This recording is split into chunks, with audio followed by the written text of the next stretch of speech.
Meeting call to order. Madam Clerk, may I have roll call, please? Yes. Mayor Ayon, Present.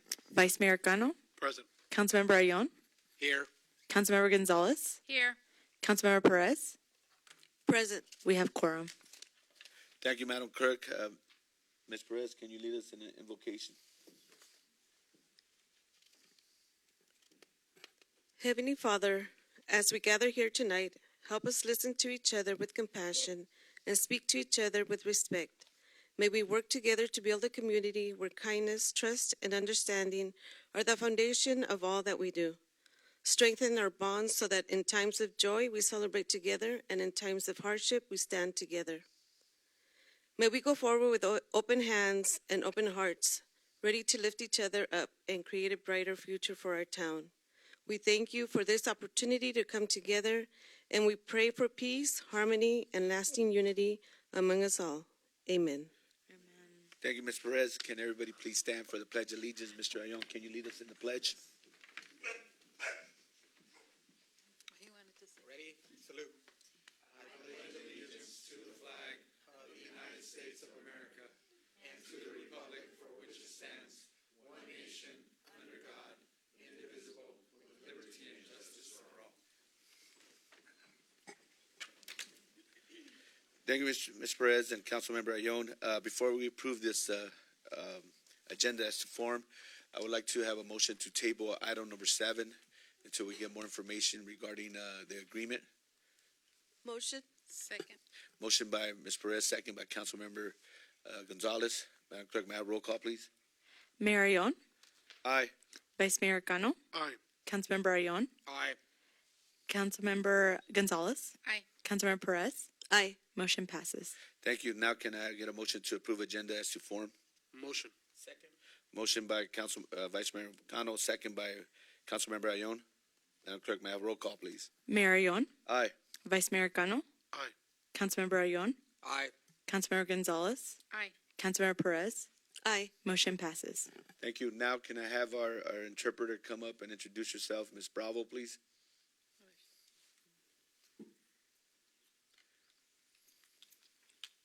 Good evening, Honorable Mayor and City Council. My name is Gabriela Bravo, and I am the Spanish interpreter for today's meeting. Muy buenas noches. Mi nombre es Gabriela Bravo y el día de hoy soy la intérprete en español. Gracias. Thank you, Ms. Bravo.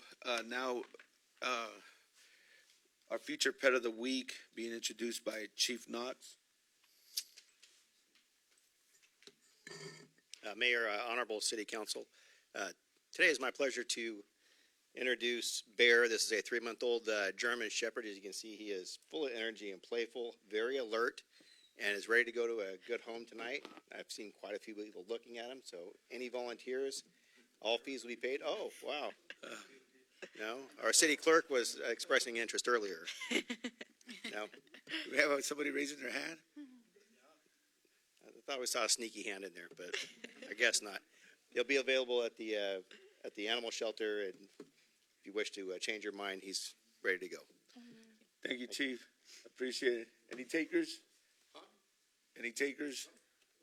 All shots, everything's included. Christmas. Christmas present. You don't have to. You don't have to shop. All right. Thank you. Thank you. Have a good evening. All right. We have no presentations, introductions, or awards. No department reports. Moving on to consent agenda. The consent agenda consists of items that, in staff's opinion, are routine and non-controversial. These items are approved in one motion unless a council member or member of the public requests to remove a particular item. Is there anybody from the public that wants to talk about a certain item in the consent agenda? Seeing none, do I have a council member that wants to discuss or remove a particular item? Do I have a motion to approve the consent agenda as formed? Motion. Motion by Vice Mayor Cano, second by Councilmember Perez. Madam Clerk, may I have roll call, please? Mayor Ayon, Aye. Vice Mayor Cano, Aye. Councilmember Ayon, Aye. Councilmember Gonzalez, Aye. Councilmember Perez. Aye. Motion passes. Thank you, Madam Clerk. Now moving on to public hearings. Approval of resolution number 2024-126, a resolution of the City Council of the City of McFarland approving an application for funding and the execution of a grant agreement and any amendment therefrom from 2024 funding year of the state CDBG program. Mr. Saldana, your staff report, please. Yes, Mr. Mayor, members of the council, this item is before you as a public hearing item to take public testimony and council comments regarding the Community Development Block Grant Program. It's the city's intent to submit a grant application for a qualified project in this program cycle. The requirements for the CDBG program indicate that we have to have a public hearing to provide that notice so that any eligible projects can be heard before the council. We have posted the notice 30 days in advance in accordance with those requirements. Before you are several projects in which the staff has reviewed and is asking for council to consider. I will note that the maximum amount of funding that we would be eligible would be $3.3 million. So the amounts that are listed there for these projects are the maximum amounts, not necessarily the total amounts for the project themselves. So we have the police station. This would enhance public safety facilities. Water well maintenance, which would ensure clean and reliable water supply. East Kern improvements. These would be infrastructure upgrades to improve community access along East Kern. Industrial park improvements would be a combination of both improvements and planning that would support economic growth in the southeast industrial area. And then flood infrastructure improvements would provide for flood control and prevention measures, and this would be in the area that we've been discussing in the past at Sherwood and Browning. And then commercial improvements, so this would be site improvements that we could do for the mobile food truck vending facility if the council desires that. And then the final one is public facilities, which is the construction of the transit center on Industrial.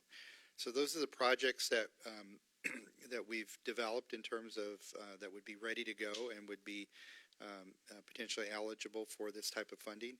It is a competitive funding pool, and so we would be competing with jurisdictions throughout the state for this funding. With that, I would be happy to answer any questions that you may have. Yeah, Mr. Saldana, before I open up to the public, the flood infrastructure, does that have to do with our drainage? Which is That would be the flood infrastructure would be Pozo Creek Right. flooding. Yeah. which one would be for our drainage? Well, that would be part of that Okay. project. All right. All right, I'm going to open it up for public comment or open up public hearing at 6:07. Anybody from the public have any questions, concerns, recommendations? This is the time to hear from our residents. Seeing none, I'm going to close public hearing at 6:07 for public comment. I would just like to start off with, since I know we have other funding mechanisms and grant opportunities for other ones that we applied. I think the flood infrastructure, because we're still waiting on that, I think that would be my recommendation for number one, and number two would be as a backup plan, the police station to enhance any public safety, to continue with because we already have obviously other funding opportunities for the other. Council, do you have any questions, concerns, recommendations? We can only pick one? Is that what it is? I don't have any questions. Ms. Perez? No, I don't have any questions. Mr. Ayon? I don't have any questions. Okay. I agree on the flood infrastructure on both. Yeah. First? And then this one will be second. Can, good question, Paul. Can this funding, can we purchase property? With this funding, you could only purchase property for residential or infrastructure types of improvements. So you couldn't. Well, yeah. Let me rephrase that question. Can we purchase property that it affects our flooding area or flood zone? like, say something on the county that is before McFarland, before it hits the city? I would have to look into that. You can purchase property with this for purposes of public improvements. It's just a matter of whether or not those public improvements, whether or not being outside of the city would qualify for that. But we can certainly look into that. Again, this the categories, the way we've listed them, if the flood infrastructure is the one, and we happen to identify different property that. We would just need to finalize that internally before the grant application is submitted. So, and I would also, I meant to mention, when you make the motion for adoption of the resolution, if you would include the two projects that you mentioned. Okay. Do we have any other questions, concerns, council? No. All right. Do I have a motion to approve, one, the flood infrastructure and improvements, and two, as a secondary, the police station? Motion. Second. A motion by Councilmember Gonzalez, second by Councilmember Perez. Madam Clerk, do I have a roll call, please? Mayor Ayon, Aye. Vice Mayor Cano, Aye. Councilmember Ayon, Aye. Councilmember Gonzalez, Aye. Councilmember Perez. Aye. Motion passes. Okay, let me correct my mistake. I got to approve the resolution of City Council of the City of McFarland approving application for funding and the execution of grant agreement and any amendment therefore 2024 funding year of the state CDBG program. So, okay. Moving on to item number 8, administrative agenda, approval resolution. No, we tabled 7, so we're moving on to administrative agenda. Approval resolution number 2024-128, resolution of the City Council of the City of McFarland approving funds from the City Community Grant Program to the McFarland Family Resource Center. Mr. Viramontes. Good evening, Honorable Mayor and council members. Before you is a resolution proposing an allocation from the Community Grant Program to the McFarland Family Resource Center in the amount of $2,500 for their annual Toys for Tot event scheduled for December 13th, 2024. This event, which brings joy to many children and families in our community during the holiday season, is one that the city has proudly supported in the past. Currently, there is $6,000 remaining in our community grant program for the remaining fiscal year. So I encourage council to consider both the importance of the event and the potential for other community initiatives that may seek similar support in the coming months. We are relatively early in the year, so just want to throw that out there. Don't want to swing the decision one way or the other, but just want to be transparent on what's available and what's being requested. And with that, I believe we have a representative from the Family Resource Center. So if there's any specific questions on the request or the event itself, they can answer that, or any other administrative questions, I'm happy to answer. Okay. Yeah, Ms. Lydia, can you come up? The podium is yours.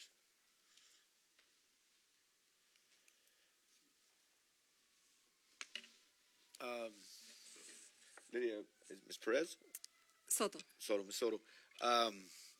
Quick question is this is the second year, correct? That's correct. How was the first year? How did the first year go as far as the outcome?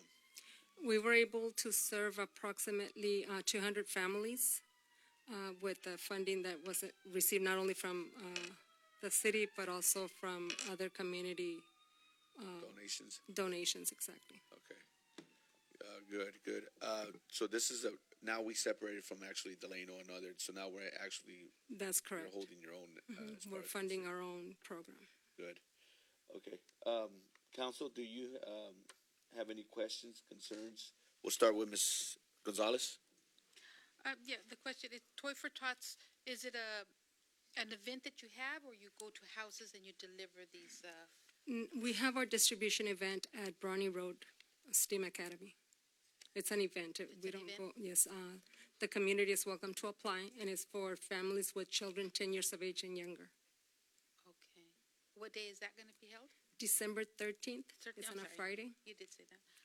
Friday. So okay, thank you. That was it. Sure. Ms. Perez? I just think this is a great event for our community, especially now that we're on our own. So we do need the funds for this event. Yes, thank you. Thank you.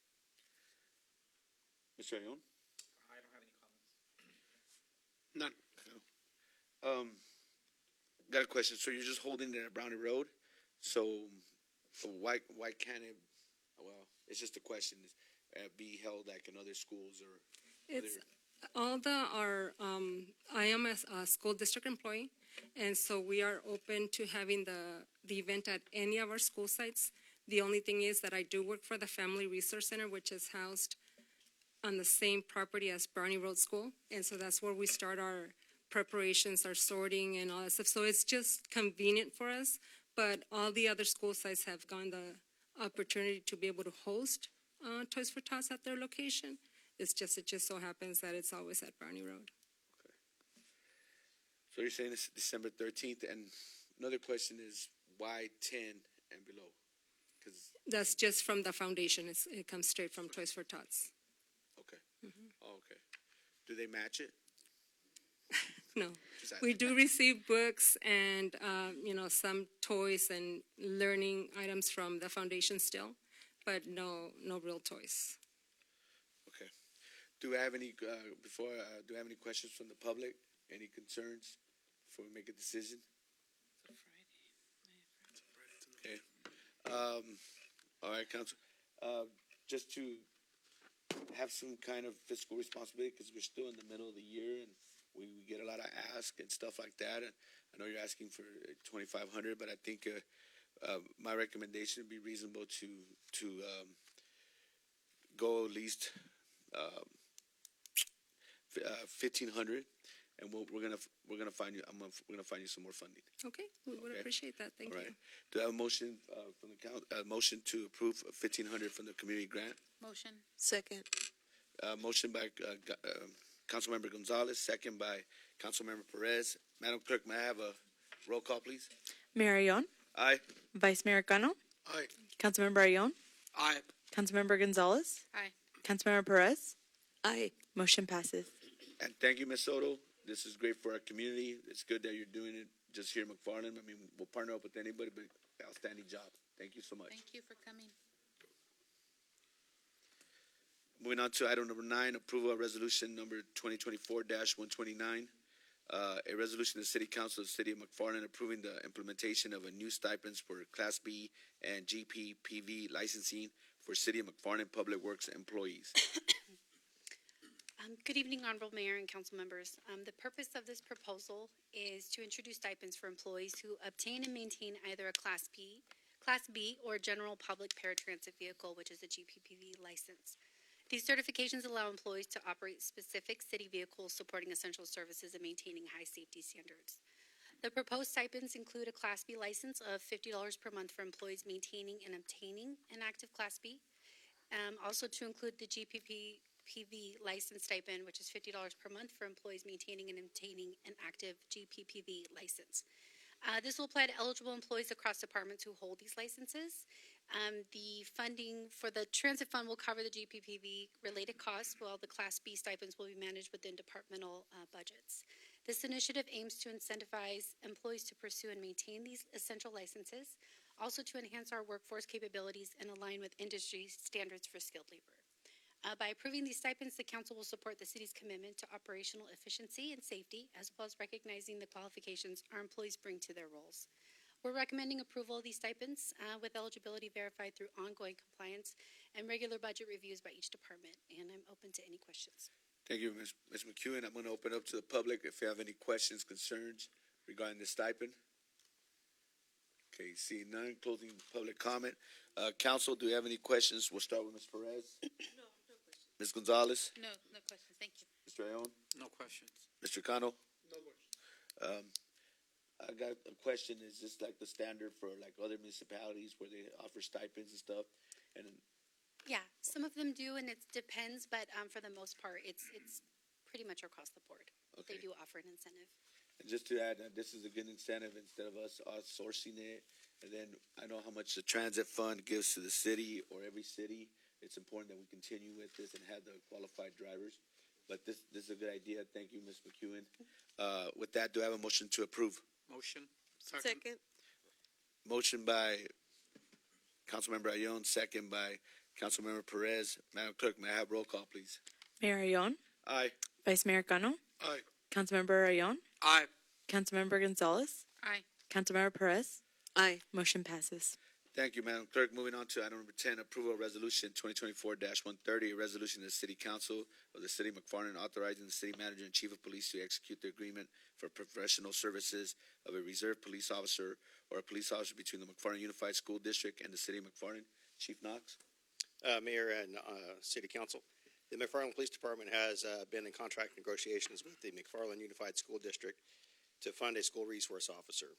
This collaboration aims to enhance campus security, foster community engagement, and support a safe, conductive learning environment at McFarland Unified School District for students, staff, and families.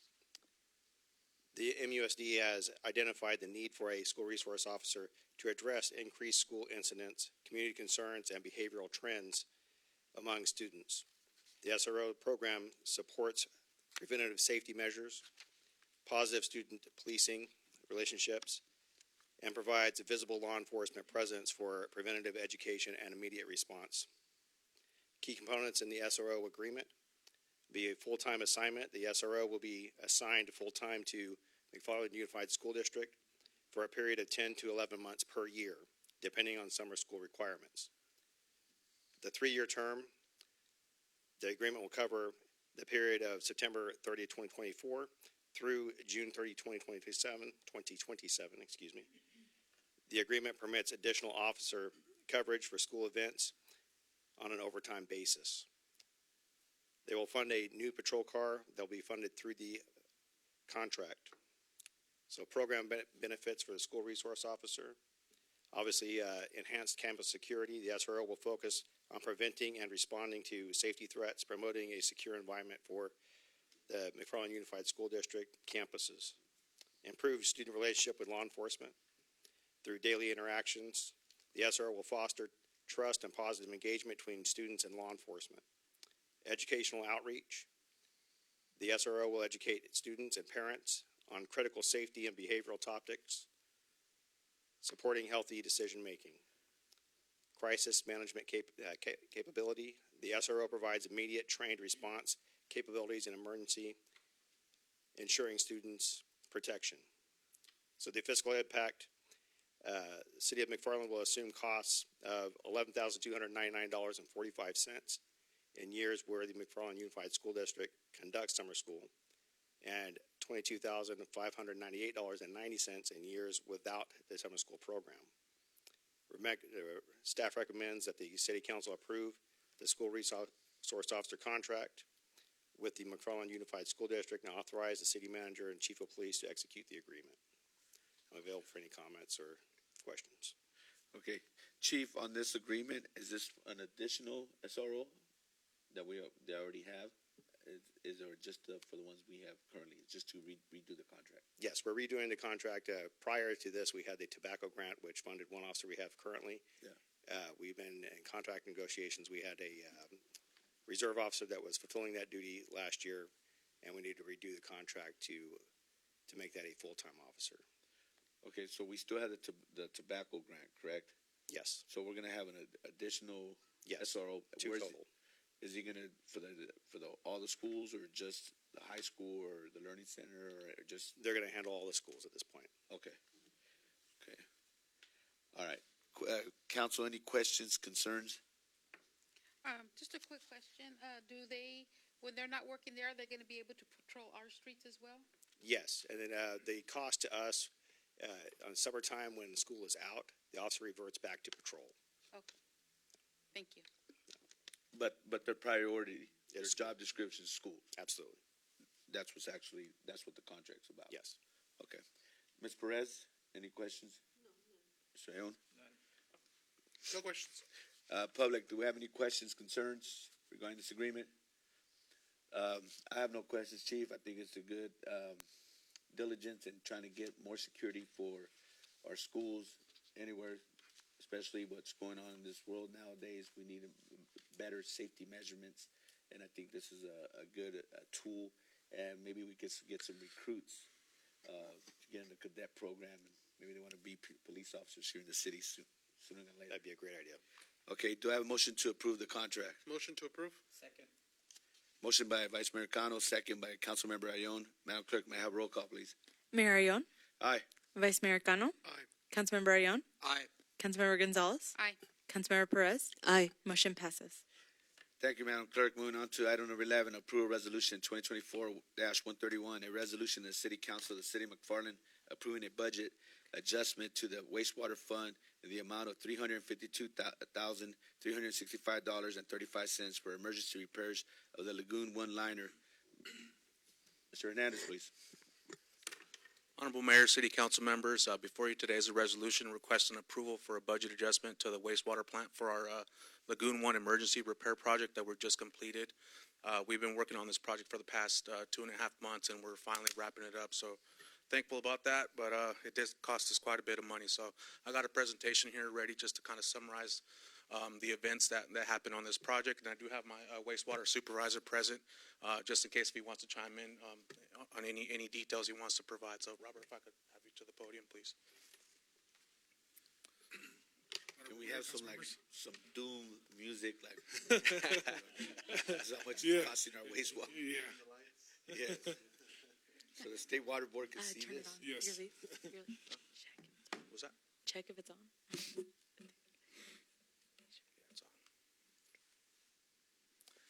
All right, so starting off with the summary of events, on August 30th, 2024, staff noticed on Lagoon One, there was a bubble that began to come to surface. So this liner is meant to be waterproof and contain all the influent water from the city. So in other words, the raw sewage water that comes from the city.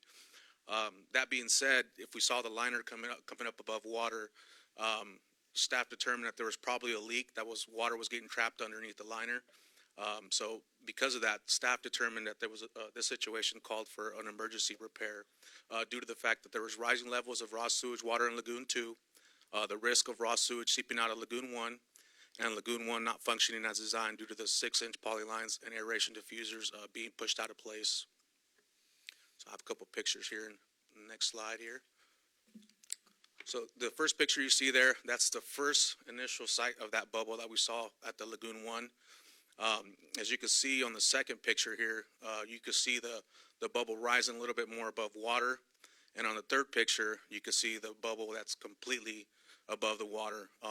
And those lines that you see there are the 6-inch poly lines, which those have aeration diffusers that are sit beneath the water that provide oxygen to the bacteria to essentially eat the sludge or the solids that's down below. So if those diffusers are moved to the side, you will have sections of the Lagoon One that are not essentially getting any oxygen to remove any of that sludge, or the bacteria to remove that sludge. Yeah, that liner is actually supposed to sit 14 feet below the water surface. That's how deep the lagoon is. So that bubble was 100 feet wide all the way around, and that was pushing everything out of the way and damaging the liner further. There's manifolds that hang down there. They're basically hard plastic, and they're rubbing against the liner since they're not supposed to touch the liner, and that was causing more damage. So the liner is installed over a graded and compacted subgrade. Water infiltration can cause damage to the subgrade, and then staff consulted with city wastewater engineer, Cannon Corp, and water consultant, Water Workforce, to implement a plan. So the biggest issue about having water going beneath the liner is that you have standing water down below. There's a compacted subgrade. If you let that water sit there, that subgrade will start to get compromised. Will start creating soft spots, and as that subgrade dries out, you'll have a rough surface. So when the water sits on top of the liner, essentially that could compromise the liner because there could be sharp objects or rocks or anything that could compromise the liner. So just to kind of show a picture of what a subgrade typically is supposed to look like. This isn't our facility here, but I did get these pictures off of the website of the contractor that actually built our lagoon. So this is how the subgrade is supposed to look, just nice and smooth, so the liner could sit on a flat, even surface.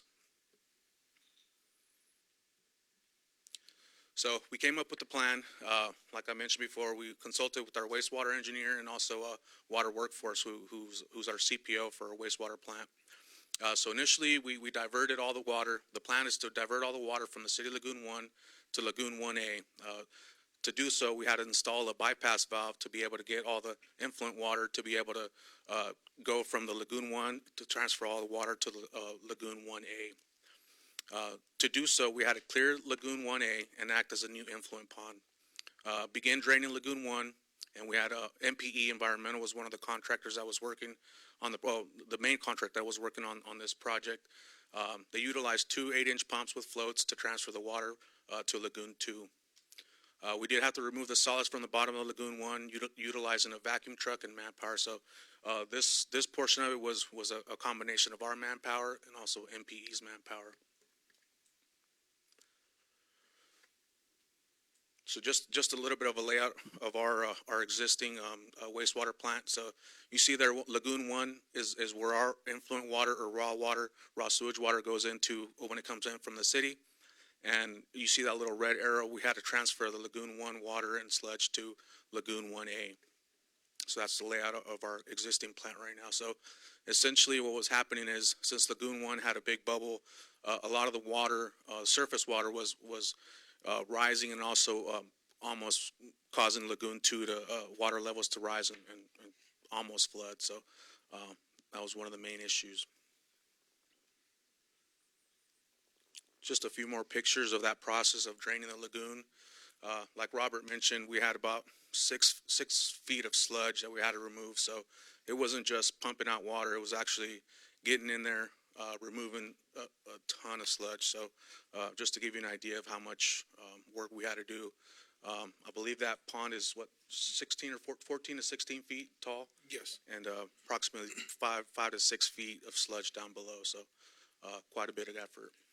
Yeah, and actually in that center picture, you can see the pipe sticking out the ground. That was another issue that was with that pond. That pipe separated from a collar, causing some of the solids and water to go under the liner. And that's where we come to find out. It was besides the rips that were in the liner, that pipe right there in the center, there's two of them that separated from the collars, and it was just causing the water to go under the liner.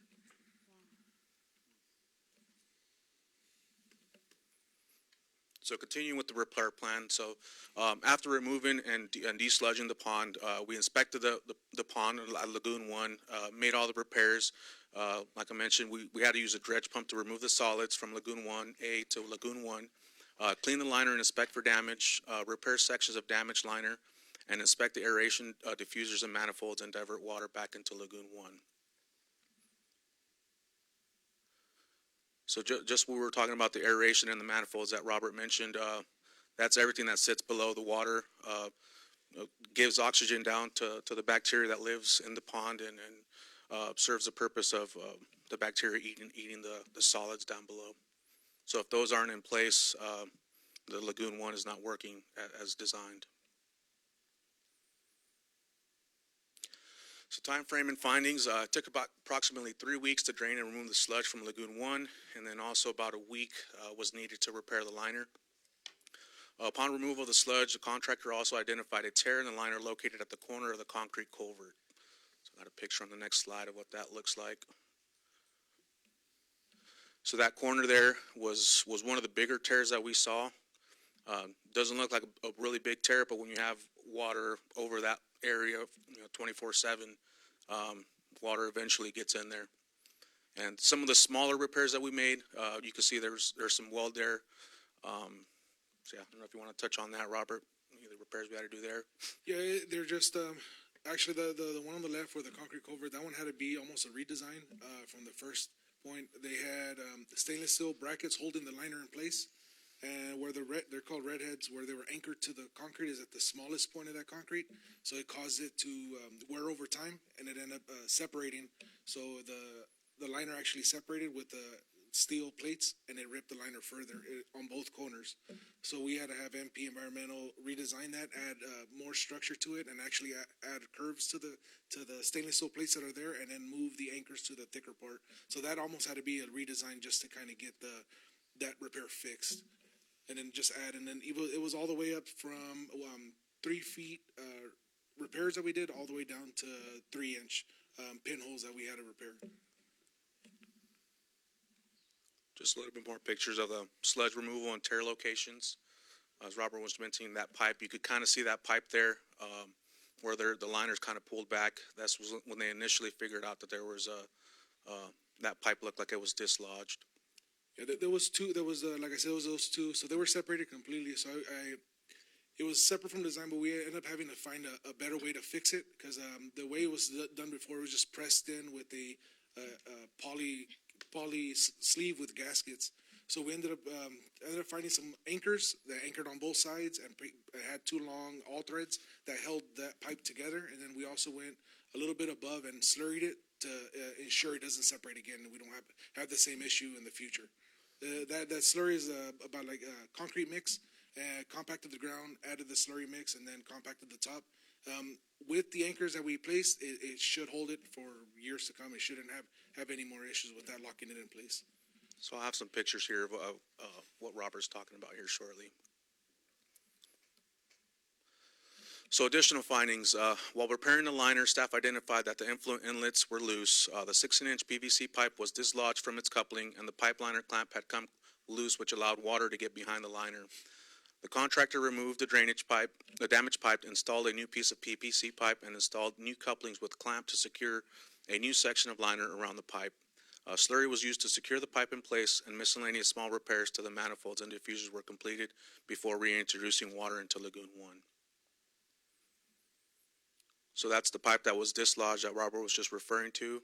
And the second picture you see there is the clamp mechanism that we used with all threads to hold that pipe in place so it'll stay secure for the future.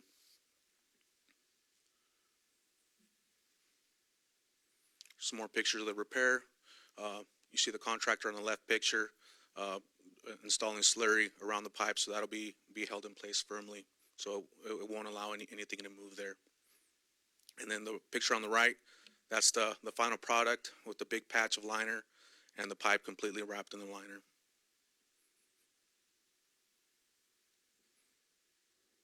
Some more pictures here.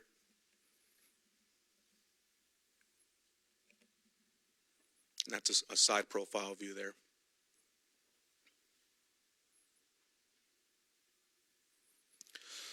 So after repairs were made, water was transferred back into Lagoon 1. Unfortunately, once we were about 4 feet and water being reintroduced into Lagoon 1, we noticed that there was another bubble rising.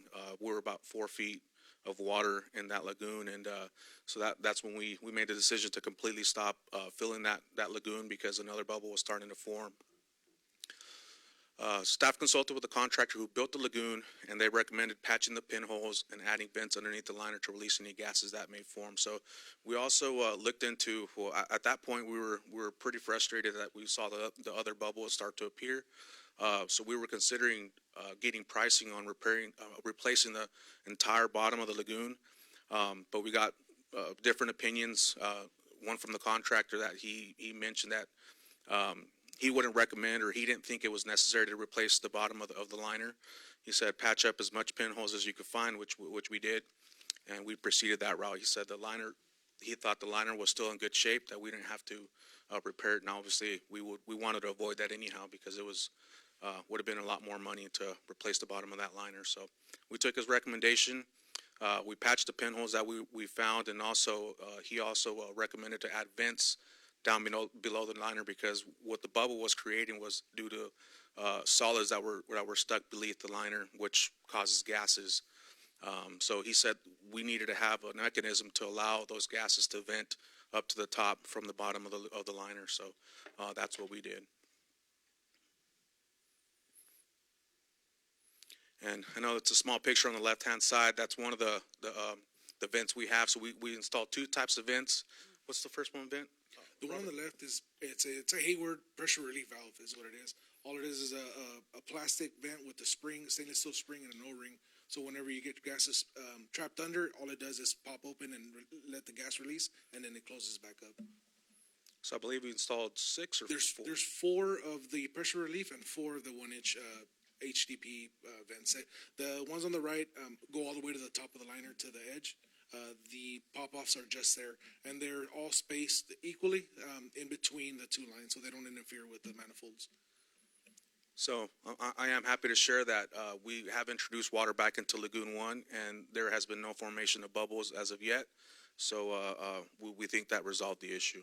Yeah, we're at 95, about 95% capacity. But tomorrow evening, I should be turning on the aerators. Good deal, good deal. Go, to, the first, I wanna see that liner. The very first picture. Okay. Yeah, This here? no, the very first picture. Okay. No. Okay, I mean, obviously, I went out there, I toured it, I had, Mr. Cisneros explain the process to me. Can you explain now you gotta remember, this is an expansion, it was 2015. What was the standard for the liner what did we have compared to other cities? This one was at 40 mil. It's just the thickness. When we talked to D&E Construction, they're the original installers. They said most of them are 60 mil, which is a lot thicker. And majority of the wastewater plants that they install already have vents in the bottom, and we did not. And this was installed in 2015 is the last pictures that I have and the information I have. And what else was, did they find kind of not in compliance, but not that what other municipalities use? His main concern was the thickness of the liner and then the proper ventilation in the bottom of the because we didn't have any. So that's the reason the gas bubbled again. So those were the two main issues that he's seen that he normally installs everywhere else that we did not. Okay, so if we had a 60-inch per se, we wouldn't have this $350,000 bill. The liner wouldn't have ripped as easy because they wouldn't have ripped as easy. One of the issues was that that pipe that wasn't, I believe it wasn't installed right, and then the vents also. I believe we would have noticed it before. If we would have had vents in it, we would have seen it coming through, having an issue before the liner would have bubbled. Because a lot of them where the liner stretched out so far that we had to actually remove and replace. So because it bubbled and stretched, being a thinner material, we could have saved a lot of headaches on that one. Yeah, Robert, I want to thank you and your staff for basically not outsourcing a lot of this project that could have probably been like $700,000 or who knows what. Thanks for your diligence. But just so anybody listening to me or hearing me in the public, I know they get upset when I keep on talking about the past, but the past keeps on haunting us. When you have people here that had no idea what they were doing, they didn't have the credentials, and we're still having these problems. It's almost going to cost us $500,000 to repair something that would have been so simple.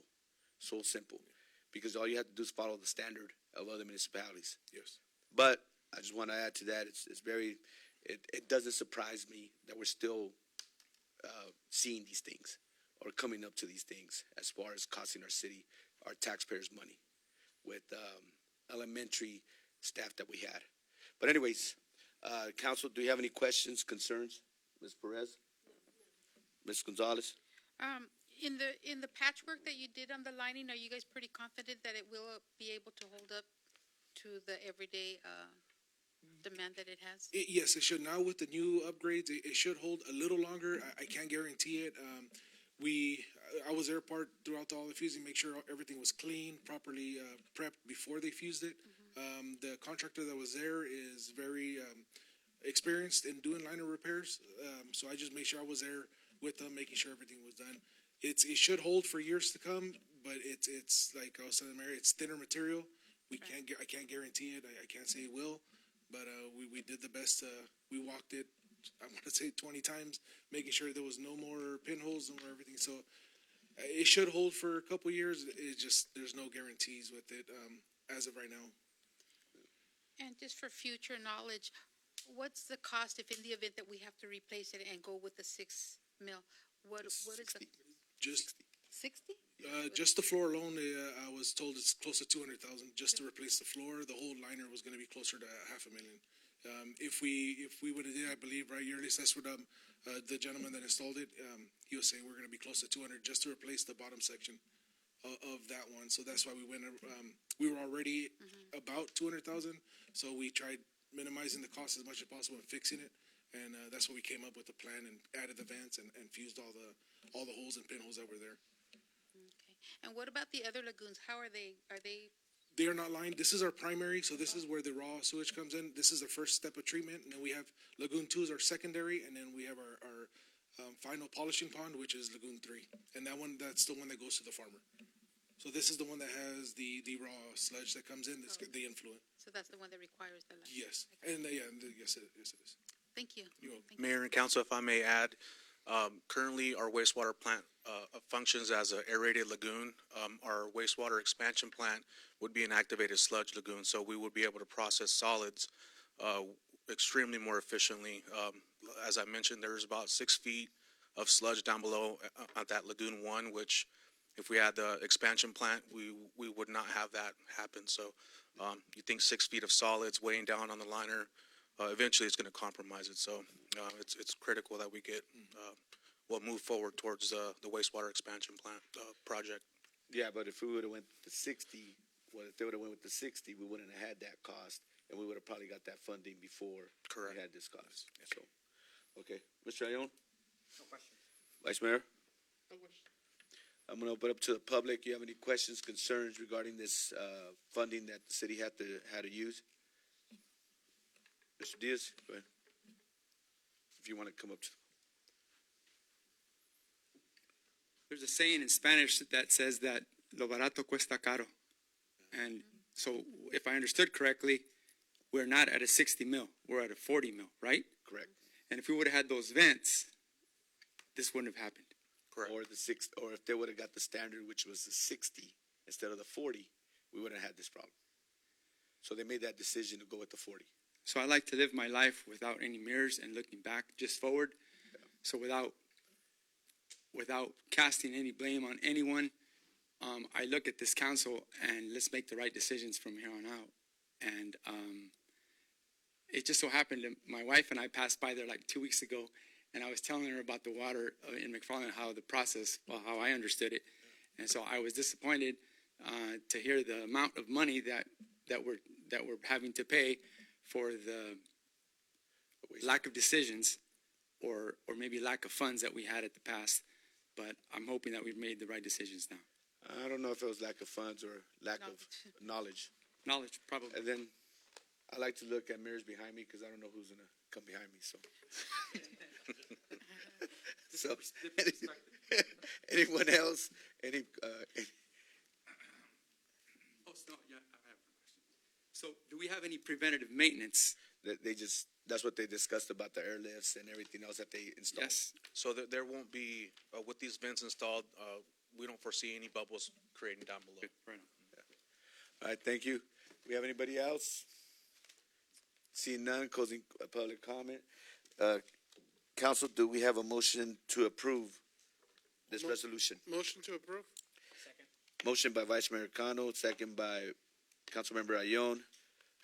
Madam Clerk, may I have a roll call, please? Mayor Ione, Aye. Vice Mayor Cano, Aye. Councilmember Ione, Aye.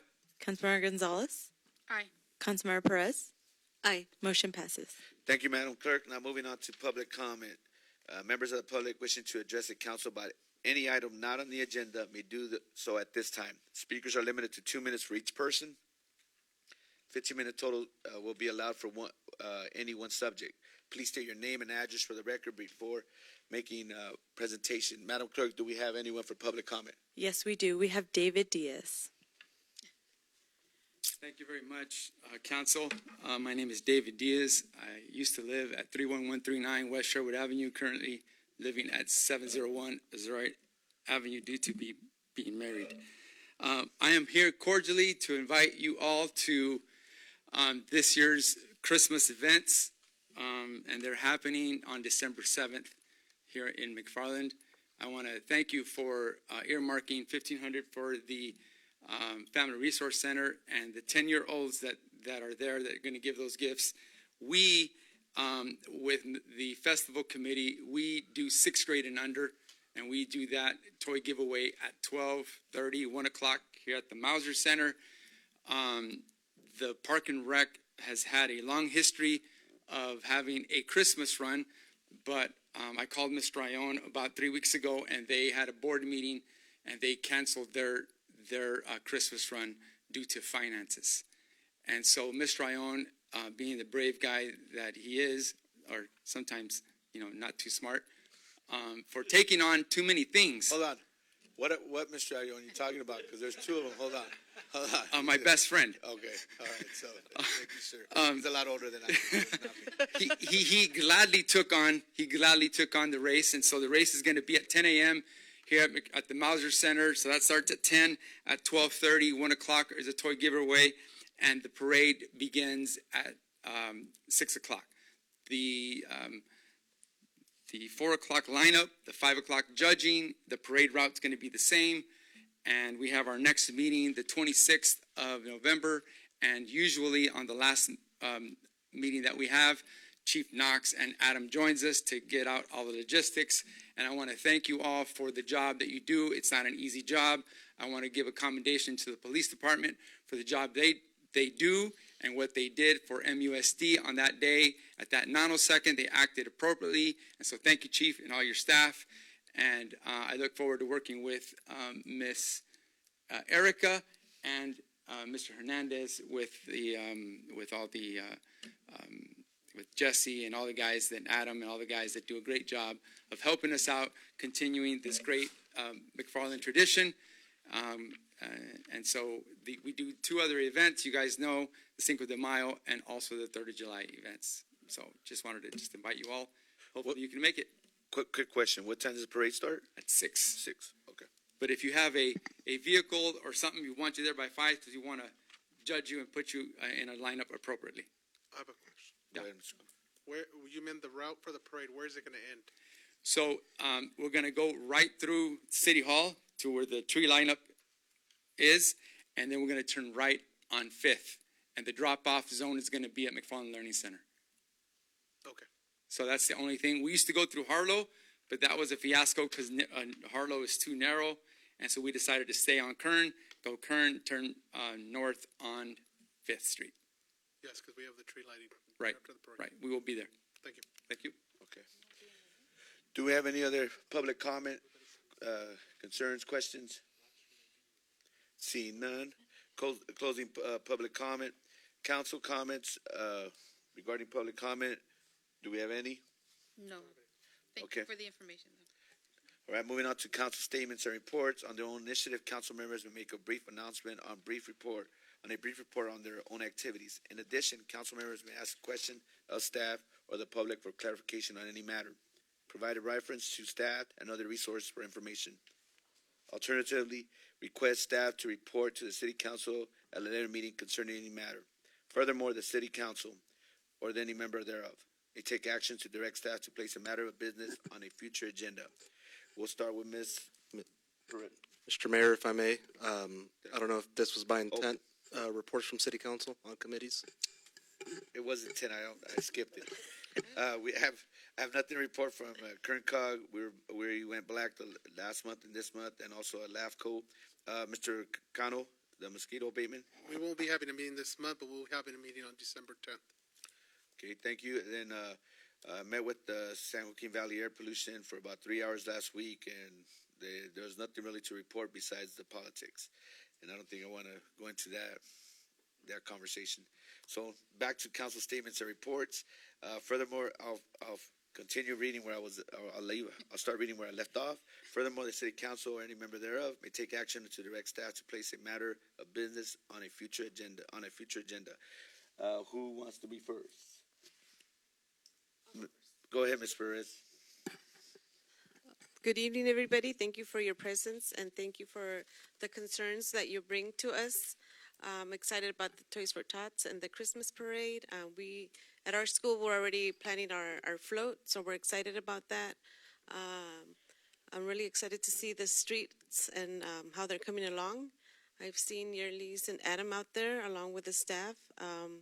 And thank you so much for tonight's presentation. It was very informative, and you guys did a great job on that. Thank you. Thank you, Ms. Perez. Ms. Gonzalez? I'll go ahead and carry on with what she was saying. As far as our streets go, you guys are doing a very good job. You're doing a very good job, and I just ask the public to be patient with the construction and the signs that are out there. Again, it's something exciting. We're here now towards the end of the year, so a lot of fun things are happening with the parade and Christmas. Thanksgiving's right around the corner, and so just want to thank everybody for coming and enjoy your Thanksgiving. Thank you. Thank you, Ms. Gonzalez. Mr. Ione? Same sentiments as our Speaker. same sentiments as our council personnel here have brought up to the public. Thank you for the hard work. Obviously, everybody that's on board, the presentation was really, really good. You guys are to be commended for your hard work and for the transparency, not only to us but to our citizens. As Ms. Gonzalez brought up about these things going on, we have to be very diligent. We have a lot of our kids that are all over walking, and winter sports have began at McFarland Unified School District, all the way down from the elementary level to junior high, high school. So we got to be real careful there. The streets are looking really, really well, and everything is up and going really well. So I just want to commend everybody that's involved with that and keep working really hard. And happy Thanksgiving to the people here and everybody in the community. Thank you, Mr. Ione. Vice Mayor Cano? Thank you. I wanted to, first of all, say thank you to our Public Works Department. I know that I've seen them even working on Saturdays, finishing up some of the sidewalks, which needed repair. Of course, the Public Works, Streets Department, Sewer Department for a great job. Our Police Department, as always, keeping us safe. I wanted to invite everybody to a community vigil tomorrow night at 6 p.m. here at the Veterans Hall. We're also going to have the Veterans Memorial event on Saturday at 10 a.m. If anyone would like to attend and be here, this is very important for our community and, of course, our veterans. And that was be all. Thank you. Thank you, Vice Mayor. I want to finish off, obviously, thanking our public safety, our police department, our fire services, department heads. No, we meet once a week. Sometimes my questions and requests are pretty direct, but we just need to get the job done. I ask a lot of you, and I think it's important that our residents know that how hard you're working to provide that. Other than that, keep Public Works continue overseeing our streets, because I just got some information that some streets in our neighboring cities are like a roller coaster. So let's make sure that our streets are compacted, and we're paying a lot of money for that. And then, Robert, good job with the wastewater. I know a lot of people don't know what that is. I had no idea before I got into council, but when I went out there and smelled that thing, I was like, wow, you guys had some. It's a very tough job, but it's one of the foundations for the city, because where's our waste going to go, right? So, but other than that, I hope there's a couple functions coming up, like they mentioned, the Christmas parade. We got Thanksgiving coming up. We have the veterans. We have the vigil. We also have the Chambers is going to be having an event December 6th, trying to get our business, try to get our commercial going, bring some businesses in. We got so many different events, and just be safe out there, and pay attention to details. With that, I want to wish everybody a Thanksgiving, a happy Thanksgiving, a safe Thanksgiving, holidays coming up. Other than that, have a great McFarland evening, and go Cowboys. And with that, do I have a motion to adjourn? Motion. Second. Motion by Councilmember Ione, second by Vice Mayor Cano. Madam Clerk, may I have roll call, please? Mayor Ione. Aye. Vice Mayor Cano. Aye. Councilmember Ione. Aye. Councilmember Gonzalez. Aye. Councilmember Perez. Aye. Motion passes. Thank you, Madam Clerk. That ends our meeting today. Meeting adjourned at 6:57.